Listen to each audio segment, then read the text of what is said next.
Welcome to my channel क्रेडलेज। मेरा नाम है रजत अग्रवाल और आज हम लोग एक नया टॉपिक स्टार्ट करने जा रहे हैं जिसका नाम है admission of a partner.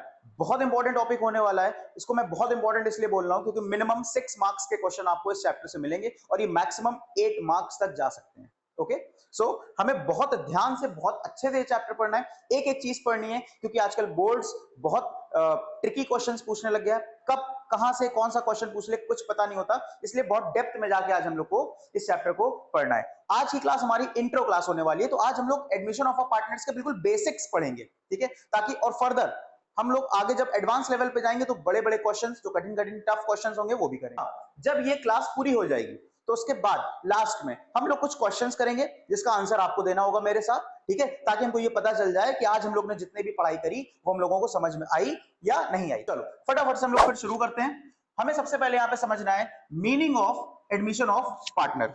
Meaning of admission क्या होता है, मतलब एडमिशन ऑफ अ पार्टनर का ये समझते हैं। देखो मीनिंग समझने से पहले एक चीज तुम समझ लो, हम पूरे के पूरे पार्टनरशिप के चैप्टर में तुमको जो भी कुछ पढ़ाएंगे, जो भी कुछ बताएंगे, वो मैं अपने मन से नहीं बता रहा हूं, वो सारी चीजें लिखी हुई है इंडियन पार्टनरशिप एक्ट 1932 में। ये बहुत इंपॉर्टेंट टॉपिक है। अक्सर एमसीक्यू में क्वेश्चन पूछा जाता है कि भाई इंडियन पार्टनरशिप एक्ट कब आया था, तो आपको ये ईयर याद रखना है। इंडियन पार्टनरशिप एक्ट आया था 1932 में। अब ये है क्या, हम लोग पार्टनरशिप के बिजनेस के बारे में जो भी कुछ डिटेल्स पढ़ते हैं वो सारी डिटेल्स, सारे कंडीशंस, सारे रूल्स एंड रेगुलेशंस कहां लिखे हुए हैं भैया, इसी एक्ट में लिखे हुए हैं। अब जिन लोगों को एक्ट का मतलब नहीं पता, भैया एक्ट का मतलब होता है एक तरह से कानून। अगर आपको पार्टनरशिप का बिजनेस चलाना है तो आपको इसके अंदर जितने भी नियम लिखे हैं वो आपको मानने पड़ेंगे, ठीक है। और ये जो इंडियन पार्टनरशिप एक्ट था कब आया था, 1932 में आया था। इसको हमें याद रखना है, पेपर में ये एमसीक्यू में अक्सर पूछ लिया जाता है। तो चलो अब समझते हैं मीनिंग क्या होता है एडमिशन ऑफ अ पार्टनर का। बड़ा सिंपल सा मतलब है कि जब भी कोई एक न्यू पर्सन, ठीक है, एक नया व्यक्ति अगर बिजनेस में एंट्री ले रहा है, ठीक है, जब भी एक नया पर्सन, एक नया व्यक्ति किसी के बिजनेस में, कुछ लोगों के साथ जो ऑलरेडी बिजनेस चला रहे थे उनके साथ बिजनेस में एंटर हो रहा है as a partner, as a partner, तो बस यही कहलाता है एडमिशन ऑफ अ पार्टनर। इस चीज को एक एग्जांपल से समझते हैं तो और ज्यादा बेटर समझ में आएगा। For example A and B, ठीक है, मान लो ये दो लोग हैं, ये ए है और ये बी है। ये दोनों लोग अभी तक मिलकर बिजनेस चला रहे थे, बहुत बढ़िया से बिजनेस चला रहे थे। फिर हुआ क्या, इन लोगों को लगा यार अब हम लोग अकेले बिजनेस चला रहे हैं, उतना ध्यान नहीं दे पाते, चलो एक आदमी को और जोड़ लेते हैं अपने साथ। तो मान लो ये सी है, ठीक है, ये है सी, इसका नाम सी है। तो ए और बी ने कहा कि यार हम लोग अब बिजनेस चला रहे हैं, चलो सी को भी जोड़ लेते हैं अपने साथ। अच्छा, अब कई बार यहाँ पे क्वेश्चन पूछ लिया जाता है कि जब ए और बी बिजनेस चला रहे थे तो सी को जोड़ने की क्या जरूरत है, क्या रीजंस हैं जिसकी वजह से नया पार्टनर एडमिट किया जाता है बिजनेस में। तो इसके मल्टीपल रीजंस हो सकते हैं। जैसे फर्स्ट रीजन क्या हो सकता हो ए और बी को और ज्यादा कैपिटल की जरूरत हो, अपना बिजनेस ग्रो करना हो, आगे और बढ़ाना है, तो उसके लिए कैपिटल ज्यादा चाहिए, पैसा ज्यादा चाहिए। ए और बी के पास इतना पैसा नहीं है, तो हो सकता हो ए और बी ने सोचा हो कि सी आएगा तो और पैसा लाएगा, चलो सी को भी ऐड कर लेते हैं। तो कभी कभी जब बिजनेस में और कैपिटल की नीड होती है ना, और कैपिटल चाहिए होती है, तो इसलिए भी नया पार्टनर ऐड कर लिया जाता है। ऐसे ही और भी रीजंस हो सकते हैं। या ए और बी हो सकता हो उतना अच्छे से ध्यान ना दे पा रहे हो बिजनेस में, तो उनको लगा चलो भैया और एक नया पार्टनर ऐड कर लेते हैं। या हो सकता हो ए और बी के पास उतने अच्छे स्किल्स ना हो, उनको लग रहा हो कि मेरे पास, मैं परचेज का काम तो अच्छा कर लेता हूं, है ना, पर मैं सेल्स का काम अच्छा नहीं कर पाता। सी बहुत अच्छा एक सेलर है, सी बहुत अच्छा काम कर पाएगा, तो चलो सी को जोड़ लेते हैं तो मेरी सेलिंग बढ़ जाएगी, है ना। तो ऐसे मल्टीपल रीजंस हो सकते हैं, सिंपल सिंपल, जिसकी वजह से एक नया पार्टनर ऐड करा जाता है। सो अभी हम क्या कह रहे थे, मान लो ए और बी दो पार्टनर्स हैं, ये दोनों मिलकर बिजनेस चला रहे थे। इन्होंने कहा एक काम करते हैं भाई, एक नए पर्सन को अपने साथ ऐड कर लेते हैं बिजनेस में, ठीक है, वो भी हमारे साथ अब बिजनेस चलाएगा। तो पहले दो लोग चला रहे थे बिजनेस, पर सी के आने के बाद अब बिजनेस में दो लोग नहीं रहेंगे, अब बिजनेस में तीन लोग हो जाएंगे, क्योंकि आपने सी को क्या करा, अपने साथ जोड़ लिया। तो बस यही कहलाता है admission of a partner. Okay, so यहां पे ए और बी ये क्या कहलाएंगे, ये कहलाएंगे old partners. So A and B are the old partners. Okay, अच्छा, कभी कभी क्या होता है, ओल्ड पार्टनर्स को बुक में एग्जिस्टिंग पार्टनर्स लिखा होता है, तो कई बार बच्चे कंफ्यूज हो जाते हैं और पूछते हैं सर ये एग्जिस्टिंग पार्टनर क्या है। तो कंफ्यूज मत होना, एग्जिस्टिंग पार्टनर और ओल्ड पार्टनर्स दोनों सेम होते हैं। और सी क्या है हम सबको पता है, बड़ा सिंपल सा आंसर है, सी जो है वो न्यू पार्टनर है, ठीक है। तो क्या होता है एडमिशन ऑफ अ पार्टनर, बड़ा सिंपल सा है कि जब एक नया पर्सन, जैसे यहाँ पे सी है, पुराने लोगों के साथ कोई बिजनेस चल रहा है जिसको पुराने लोग चला रहे हैं, उनके साथ जाके ज्वाइन कर लेता है, जुड़ जाता है। तो अब बिजनेस में पहले दो लोग थे, अब तीन लोग हो गए, तो बस यही कहलाता है एडमिशन ऑफ अ पार्टनर, ठीक है। अब यहाँ पे कुछ छोटे मोटे क्वेश्चंस और बन सकते हैं एमसीक्यू के फॉर्म में, तो हमें उनको भी समझना पड़ेगा।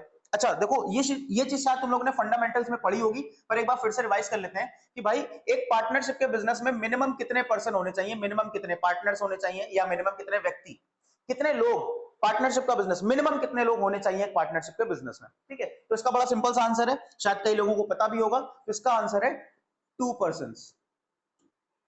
मिनिमम 2 लोग तो होने ही चाहिए पार्टनरशिप का बिजनेस चलाने के लिए। अगर 2 लोगों से भी कम हो गए, मतलब एक ही बचा, तब तो फिर वो सोल प्रोप्राइटर का बिजनेस हो जाएगा, फिर वो पार्टनरशिप नहीं रहेगा, ये हम सबको पता है। ठीक है, अच्छा अब मिनिमम की बात करिए तो मैक्सिमम की बात भी कर लेते हैं। मैक्सिमम कितने पार्टनर्स हो सकते हैं, तो भाई मैक्सिमम हो सकते हैं 50%। 50% के ऊपर नहीं हो सकते। मिनिमम 2 लोग, मैक्सिमम 50 लोग। अगर 50 लोगों के ऊपर हुआ तो आपकी फर्म, आपके जो पार्टनरशिप का बिजनेस है वो इलीगल माना जाएगा और वो बंद करा दिया जाएगा। ठीक है, तो मैक्सिमम कितने हो सकते हैं 50%, मिनिमम कितने हो सकते हैं 2%। तो आप कब तक बिजनेस में और पर्सन ऐड कर सकते हैं? देखो अगर मान लो फॉर एग्जांपल आपके बिजनेस में 49% पहले से हैं, है ना, 49 ओल्ड पार्टनर्स हैं पहले से ही, 49% बिजनेस में है। अगर आप 1% और ऐड करते हो तो बिल्कुल कर सकते हो, क्योंकि टोटल कितना हो जाएगा 50%, तो यहां तक कोई प्रॉब्लम नहीं है। पर अगर आपके बिजनेस में ऑलरेडी 50% है, आपने एक और ऐड कर दिया तो हो जाएंगे 51, जो कि पॉसिबल नहीं है, क्योंकि 50 से ऊपर चला जाएगा 51। तो मैक्सिमम कितने पर्सन हो सकते हैं 50, इसके ऊपर नहीं हो सकता। ठीक है, तो आई होप यहां तक बात हम लोगों को अच्छे से समझ में आ गई होगी। अब एक काम करते हैं, हम लोग और आगे चलते हैं, देखते हैं और क्या है। अब आ जाएगा यहाँ पे सेक्शन 31। अब ये सेक्शन 31 क्या है सर? अभी तो आपने बताया था इंडियन पार्टनरशिप एक्ट 1932 के अकॉर्डिंग हो रहा है। हाँ तो भैया इसी एक्ट के अंदर एक सेक्शन आता है। भाई देखो ये एक्ट है, ठीक है, ये एक्ट कब आया था 1932 में। इस एक्ट के अंदर एक सेक्शन है जिसको बोलते हैं सेक्शन 31। हम लोगों ने पढ़ा था कि भाई मान लो 2 लोग अगर बिजनेस चला रहे हैं, ठीक है, मान लो ये ए है और ये बी है, ठीक है, और एक नया पर्सन जो सी है वो बिजनेस में ऐड होना चाहता है, तो सेक्शन 31 ये बताता है कि ऐड कैसे होगा। ठीक है, ऐड तो हो जाएगा, पर ऐड कैसे होगा ये बताएगा। अब देखो 2 तरीके होते हैं, या तो आप लोगों ने पार्टनरशिप डीड में, पहला तरीका होगा या तो आप लोगों ने पार्टनरशिप डीड में पहले से ही सब कुछ डिसाइड कर रखा होगा। ए और बी ने पार्टनरशिप डीड क्या होता है, देखो हो सकता हो कई लोगों को नहीं पता हो कि पार्टनरशिप डीड क्या होता है, तो मैं यहां बहुत शॉर्ट में बता रहा हूं। पार्टनरशिप डीड का मतलब होता है रिटन अग्रीमेंट्स, रिटन अग्रीमेंट्स। ठीक है, ए और बी ने पहले से ही रिटन में यानी लिख कर एग्रीमेंट कर रखा है, तय कर रखा है कि नया पार्टनर कैसे आएगा, उसकी क्या क्या कंडीशंस है। तो भाई कुछ नहीं, अगर इन लोगों ने पहले से डिसाइड कर रखा है, लिख रखा है, तो जो जो इन्होंने लिखा है, जो जो डिसाइड करा है, उस हिसाब से नया पार्टनर आएगा। पर अगर मान लो पार्टनरशिप डीड नहीं है, नहीं है मतलब अगर पार्टनरशिप डीड एब्सेंट है, अगर पार्टनरशिप डीड क्या है एब्सेंट है, एब्सेंट का मतलब जो पुराने पार्टनर्स थे ए और बी ने, उन्होंने कुछ तय करा ही नहीं है, उन्होंने कोई चीज रिटर्न में नहीं करी है कि नया पार्टनर आएगा तो कैसे आएगा, क्या कंडीशन से आने की, उन्होंने कुछ डिसाइड नहीं करा है। तो भाई ऐसे में फिर क्या होता है, अगर पार्टनरशिप डीड नहीं बनी हुई है तो फिर हम लोग करते हैं consent of all partners, consent of all partners. इसका मतलब ये होगा कि जितने भी पुराने पार्टनर्स हैं उन सबकी हाँ होनी चाहिए। मतलब अगर सी बिजनेस में आना चाहता है तो ए भी कहे हाँ भाई आ जाओ कोई दिक्कत नहीं, बी भी कहे हाँ भाई आ जाओ कोई दिक्कत नहीं है, तब वो बिजनेस में आ सकता है। ठीक है, अदरवाइज फिर अगर किसी भी एक पार्टनर ने मना कर दिया तो फिर नया पार्टनर एडमिट नहीं हो पाएगा। एक एग्जांपल और लेते हैं, समझने की कोशिश करते हैं। मान लो 49 पार्टनर्स हैं, ठीक है, मान लो 49 पार्टनर्स हैं। अब जेड एक न्यू पार्टनर है, या न्यू मतलब एक पर्सन है जो इस बिजनेस को इनके साथ ज्वाइन करना चाहता है। मान लो 49 पार्टनर्स हैं, जेड कह रहा भाई मुझे भी अपने बिजनेस में ऐड कर लो। ठीक है, तो 48 पर्संस ने बोल दिया है कि हाँ भाई जेड आ जाओ कोई दिक्कत नहीं है, पर एक ने मना कर दिया, एक पर्सन कह रहा नहीं जेड बिजनेस में नहीं आएगा। तो बताओ किसकी बात मानी जाएगी, 48 की या एक आदमी जो मना कर रहा है उसकी बात मानी जाएगी? तो यहां फिर से पढ़ो, ये लिखा है मैंने ऑल। भाई ऑल का मतलब 48 नहीं होता है, ऑल का मतलब होता है सब। तो 49 के 49 मेंबर्स जब तक हाँ नहीं कर देंगे तब तक Z as a new partner business में ऐड नहीं हो पाएगा, चाहे 48 लोग हाँ कर रहे हैं। सोचो 48 लोग कह रहे हैं हाँ भाई Z तुम आ जाओ बिजनेस में, पर एक पर्सन मना कर रहा है नहीं Z बिजनेस में नहीं आएगा। अगर इस एक ने मना कर दिया तो ये एक 48 पे भारी पड़ रहा है। क्यों भारी पड़ रहा है? क्योंकि हमारा रूल यही है ऑल पार्टनर्स, जब तक एक एक पार्टनर हाँ नहीं बोलेगा तब तक कोई भी नया पार्टनर बिजनेस में ऐड नहीं हो पाएगा। ठीक है, या तो फिर एक काम करो डीड बना लो, यानी सब कुछ पहले से एग्रीमेंट बना लो, लिख लो उसको, तो इस डीड में जैसा तुम लोगों ने कंडीशन बनाया होगा उस हिसाब से नया पार्टनर ऐड हो जाएगा। पर अगर ये डीड नहीं है तो दूसरा तरीका क्या है, कंसेंट ऑफ ऑल पार्टनर्स, सभी पार्टनर्स की हाँ होनी चाहिए, तभी नया पार्टनर बिजनेस में आ सकता है। ठीक है, चलो ये भी हमें समझ में आ गया। अब आगे चलते हैं, आगे और बढ़ते हैं। अच्छा, ये लिखा हुआ है reconstitution of a partnership firm. ठीक है, अब ये रिकॉन्स्टिट्यूशन का मतलब क्या होता है? देखो, री का मतलब होता है दोबारा, कॉन्स्टिट्यूट का मतलब होता है दोबारा से किसी, कॉन्स्टिट्यूट का मतलब होता है किसी चीज का बनना। तो रिकॉन्स्टिट्यूशन, री का मतलब दोबारा, कॉन्स्टिट्यूट का मतलब किसी चीज का बनना। ठीक है, जैसे एक एग्जांपल देके यहां पे समझते हैं। पहले मान लो दो पार्टनर्स थे, ये था ए, ये था बी, पहले दो पार्टनर थे। ठीक है, बाद में सी ने कहा भाई हमको भी अपने साथ बिजनेस में ऐड कर लो, हम भी तुम्हारे साथ बिजनेस कर लेंगे। ए और बी ने कहा भाई मोस्ट वेलकम, तुम भी आ जाओ मेरे साथ बिजनेस करते हैं। अब हो गए बिजनेस में तीन पार्टनर, ए बी और सी। अब बिजनेस में हो गए तीन पार्टनर, ए बी और सी। अच्छा, पहले दो पार्टनर्स थे, तो जो भी टर्म्स एंड कंडीशंस थी वो दो पार्टनर्स के बीच में थी। सी के आने के बाद अब जो भी टर्म्स एंड कंडीशन होंगी वो तीन पार्टनर्स के बीच में होंगी। तो जब नई कंडीशंस बनेंगी तो पुरानी कंडीशंस खत्म हो जाएंगी, उनका कोई काम नहीं रहेगा। तो बस यही कहलाता है रिकॉन्स्टिट्यूशन। तो रिकॉन्स्टिट्यूशन का मतलब क्या होता है, जब भी कोई नया पार्टनर बिजनेस में आता है तो जो पुरानी टर्म्स एंड कंडीशन थी, क्योंकि पुरानी टर्म्स एंड कंडीशन सिर्फ दो लोगों में बनी थी, वो दो लोग कौन थे, ए और बी। पर सी के आने के बाद अब बिजनेस में दो लोग नहीं रहे, अब बिजनेस में तीन लोग हो गए। तो अब नई कंडीशंस बनानी पड़ेंगी और ये नई कंडीशंस तीनों के बीच में अप्लाई होंगी। तो पुरानी कंडीशंस ऐसे में खत्म हो जाएंगी। तो रिकॉन्स्टिट्यूशन, दोबारा से फिर से एक नई कंडीशंस बनानी पड़ेंगी और यहां पे पार्टनरशिप फर्म भी एक तरीके से पूरी नई पार्टनरशिप फर्म हो जाती है। तो पुरानी पार्टनरशिप फर्म खत्म हो गई, जो दो लोगों वाली पार्टनरशिप फर्म थी वो खत्म हो गई और उसके प्लेस पर एक नई पार्टनरशिप बन गई। बिजनेस नहीं बंद हुआ है, पार्टनरशिप खत्म हो गई है। एक पार्टनरशिप खत्म हुई, बदले में दूसरी पार्टनरशिप स्टार्ट हो गई। डिफरेंस क्या है, पहले दो लोग थे पार्टनरशिप में, अब पार्टनरशिप में तीन लोग हैं। ठीक है, पर बिजनेस अभी भी चल रहा है, बिजनेस बंद नहीं हुआ है, ये ध्यान रखना। तो एडमिशन, हम लोग का चैप्टर है admission of a new partner, admission of a new partner. तो अगर पेपर में तुमसे पूछा जाए कि क्या admission of a new partner reconstitution कर रहा है पार्टनरशिप फर्म का, तो बिल्कुल कर रहा है, क्योंकि एडमिशन की वजह से एक नया पार्टनर बिजनेस में आ रहा है और नए पार्टनर के आने की वजह से जो पुराने टर्म्स एंड कंडीशन थे ए और बी के बीच में वो खत्म हो गए और उसकी जगह पर सी के आने के बाद अब एक नए टर्म्स एंड कंडीशन बनाए जाएंगे जो तीनों के बीच में होंगे। पहले दो लोगों के बीच में थे, अब तीन लोगों के बीच में होंगे। तो पुरानी दो लोगों वाली पार्टनरशिप खत्म और आज से नई तीन लोगों वाली पार्टनरशिप स्टार्ट हो जाएगी। इसी को बोला गया है reconstitution of a partnership firm. तो यस, एडमिशन रिकॉन्स्टिट्यूट कर देता है फर्म को। तो क्या एडमिशन रिकॉन्स्टिट्यूशन है? बिल्कुल है। समझ में आई? चलो अब नेक्स्ट ये हम लोग देखते हैं जरा क्या क्या इफेक्ट्स होते हैं, क्या क्या चेंजेस होते हैं जब एक नया पार्टनर बिजनेस में आ जाता है। ठीक है, जब बिजनेस में एक नया पार्टनर आता है तो क्या क्या चेंजेस आते हैं। सबसे पहला चेंज, ठीक है, देखो जब नया पार्टनर बिजनेस में आएगा ना, तो जैसे पुराने पार्टनर्स फर्म का प्रॉफिट शेयर करते हैं, ऐसे न्यू पार्टनर भी फर्म का क्या करेगा, प्रॉफिट शेयर करेगा। तो सबसे पहला होगा प्रॉफिट शेयरिंग। जो न्यू पार्टनर है, जैसे पुराने पार्टनर्स प्रॉफिट शेयर करते हैं वैसे नया पार्टनर भी क्या करेगा, प्रॉफिट शेयर बिल्कुल करेगा। ठीक है, दूसरा क्या चेंज आएगा, जैसे पुराने पार्टनर्स फर्म्स की एसेट्स यूज करते हैं, है ना, फर्म की असेट्स यूज करते हैं। असेट्स का मतलब संपत्ति हो गया, जैसे for example land, machinery, building, furniture. तो जब न्यू पार्टनर आएगा तो उसको भी राइट मिल जाएगा। तो बेसिकली एक बात याद रखना, ये है हमारे राइट्स। ये पेपर में कभी कभी पूछ ले जाते हैं, right of a new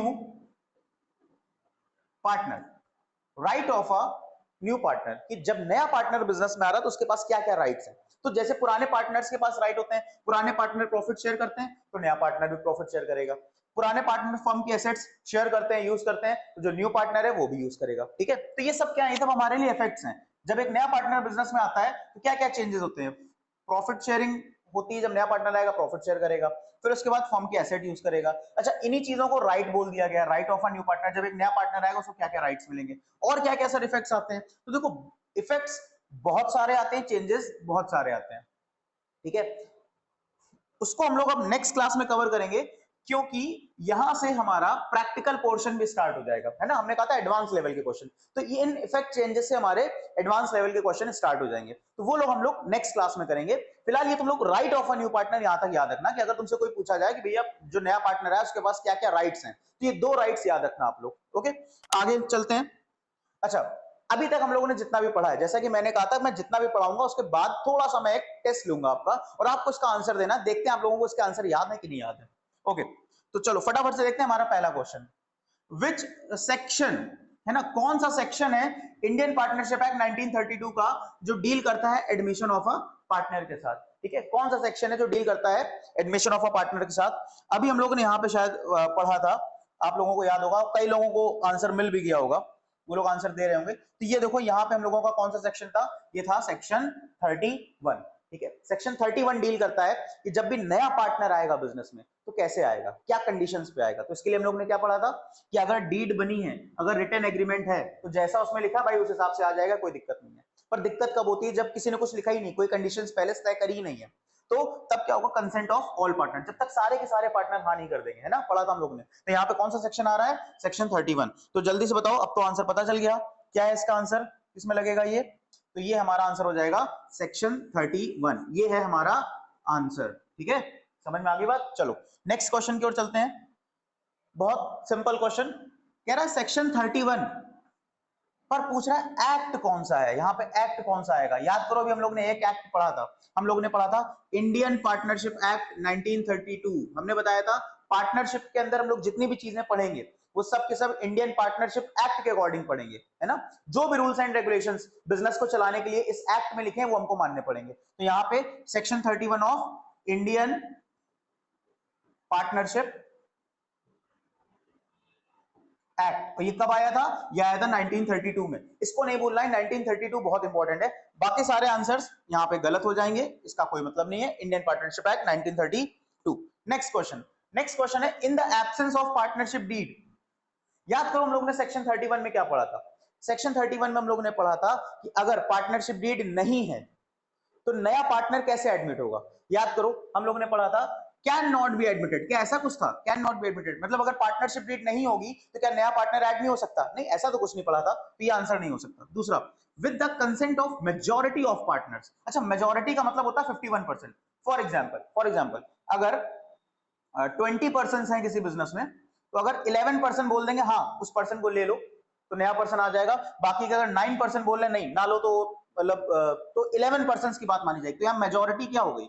majority हो गई 11%। ठीक है, लिखा है ना 51%, कम से कम 51%। तो मान लो किसी 20% है किसी बिजनेस में, अब 11 लोग बोल रहे हैं कि भाई ले लो उस नए पर्सन को, 9 लोग मना कर रहे हैं मत लो, तो क्या आ जाएगा? नहीं। हम लोगों ने क्या पढ़ा था? ये भी नहीं होगा। हम लोगों ने पढ़ा था कंसेंट ऑफ ऑल पार्टनर्स, जब 20 के 20 सभी लोग बोलेंगे हाँ नए पार्टनर को ले लो, तब नया पार्टनर एडमिट होगा। ठीक है, तो यहां पे हो जाएगा हमारा आंसर सी वाला, बाकी के सारे आंसर हमारे क्या हो गए? रॉन्ग हो गए।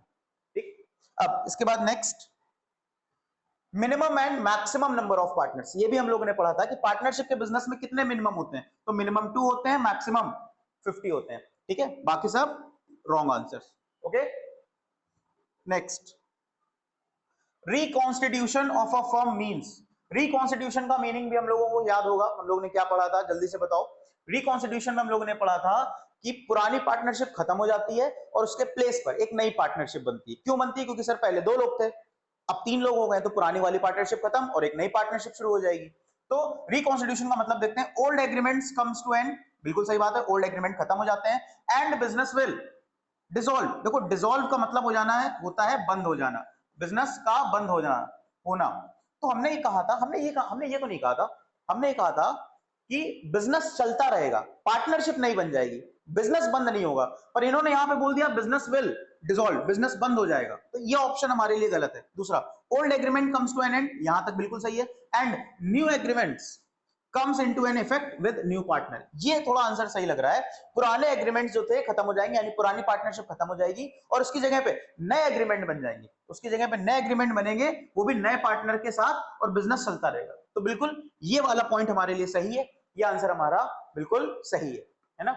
बाकी बोथ ए एंड बी, ए हमारा आंसर है नहीं तो ये भी ऑप्शन गलत, नन ऑफ दिस ये भी गलत, तो हमारा आंसर हो जाएगा बी। ठीक है, आज की क्लास में हम लोगों ने बिल्कुल इंट्रो एक बेसिक पढ़ा है। ठीक है, नेक्स्ट क्लास में हम लोग जैसे जैसे आगे बढ़ेंगे हम लोग प्रैक्टिकल क्वेश्चंस की ओर बढ़ेंगे और इंपॉर्टेंट टॉपिक और लॉन्ग टॉपिक्स की ओर जाएंगे। ठीक है, चलो एक क्वेश्चन और है, after admission of a new partner, after admission of new partner. अच्छा, नए पार्टनर को क्या क्या मिलता है, तो अभी हम लोगों ने क्या पढ़ा था, right to share future profits, बिल्कुल नए पार्टनर को प्रॉफिट मिलता है। Right to share the assets of the firm, बिल्कुल जैसे पुराने पार्टनर्स फर्म के एसेट्स का यूज करते हैं, न्यू पार्टनर भी फर्म के एसेट्स का यूज कर सकता है। तो आई थिंक ये दोनों ही आंसर जो है वो सही है, तो हमारा आंसर हो जाएगा सी, बोथ ए एंड बी। ठीक है, डी गलत हो जाएगा, बी गलत हो जाएगा, ए गलत हो जाएगा, क्योंकि ए और बी दोनों सही हैं और ऑप्शन में बोथ ए एंड बी लिखा हुआ है, तो सी आंसर जो है वो करेक्ट माना जाएगा। ठीक, चलो अब देखो यहां आज हम लोगों को इतना ही पढ़ना था, ये क्लास यहीं पे एंड हो रही है। ठीक है, नेक्स्ट क्लास में हम लोग क्या क्या पढ़ेंगे जरा एक बार प्लीज देख लो। नेक्स्ट क्लास में हम लोग पढ़ेंगे ये सारी चीजें और ये सारे टॉपिक्स जो हैं हमारे प्रैक्टिकल टॉपिक्स होने वाले हैं। आज हम लोग ने इंट्रो पढ़ा, अच्छे से पढ़ा, आप लोग प्लीज उसको रिवाइज कर लेना, दोबारा से एक बार वीडियो देख के सारे क्वेश्चंस कर लेना। नेक्स्ट क्लास में हम लोग यहां से अपने टॉपिक स्टार्ट कर देंगे पढ़ना। ठीक है।